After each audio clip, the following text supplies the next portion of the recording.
worked very hard on our digital strategy. I think we want to make digital inherent in everything we do. So Sky Sports is a digital business rather than has a digital department within its business. Our vision is to be the destination of choice for UK sports fans. So from the moment that you wake up to the moment that you go to work, you return home from work, you go to bed, if it's sports you're thinking of, it's a Sky Sports service that you turn to first.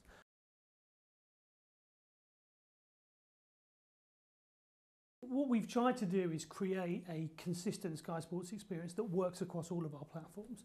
So whatever platform or screen you're on, you know you're in a Sky Sports world. So it looks, it feels, it behaves and it sounds like a Sky Sports service. But the important thing is to make that service relevant to the screen that you've got and the context that you find yourself in. And that's where we've worked really hard to make sure that at those points of the day, depending on what screen you're on, we're giving you the service that's relevant to you at that time.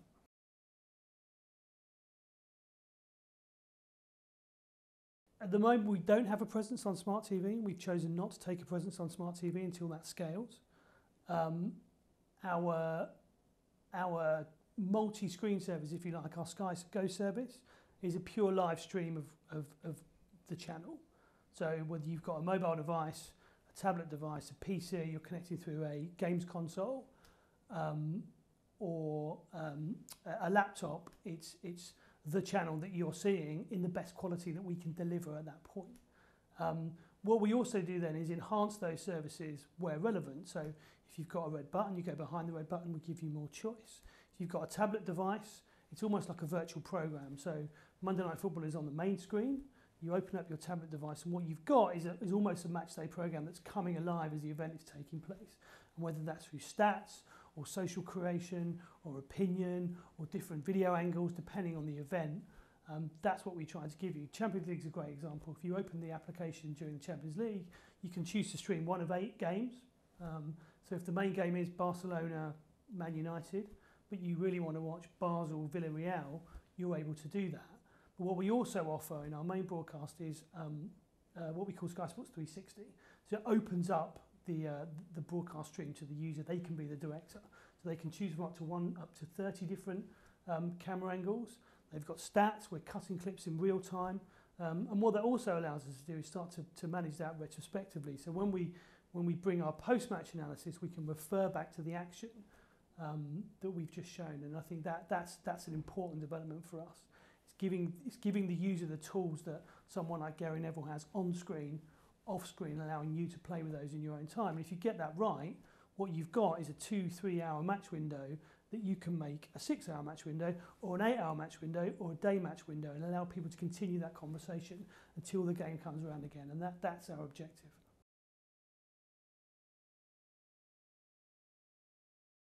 The social media activity around the live event, it just enhances that coverage. I mean, what you're seeing is increased chatter. I think the challenge is to filter that out between the inane stuff and the stuff that's of real value, and that's what we try to do. I think what you're also seeing is you can add context to that. So you can pick up on key stats, you can share action that's just happened, and and that obviously then becomes viral.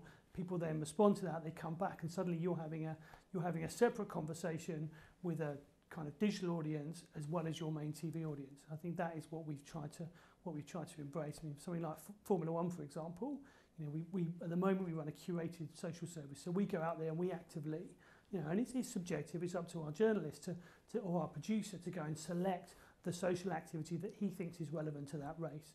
So it's actually filtering it, making sense of it, adding value to the live broadcast, putting that in front of the audience and then letting them respond and then start to fuel that conversation in the right way.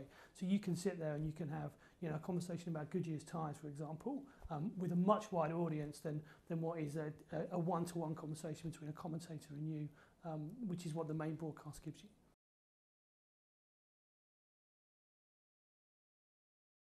It's a difficult area. We obviously have a number of our rights holders. We have to protect the value of their rights, and we have an obligation to make sure that we are protecting their rights in every way we can. I think for non-rights protected content, I think if it's used in the right way and it's of good enough quality, then we should let people share it.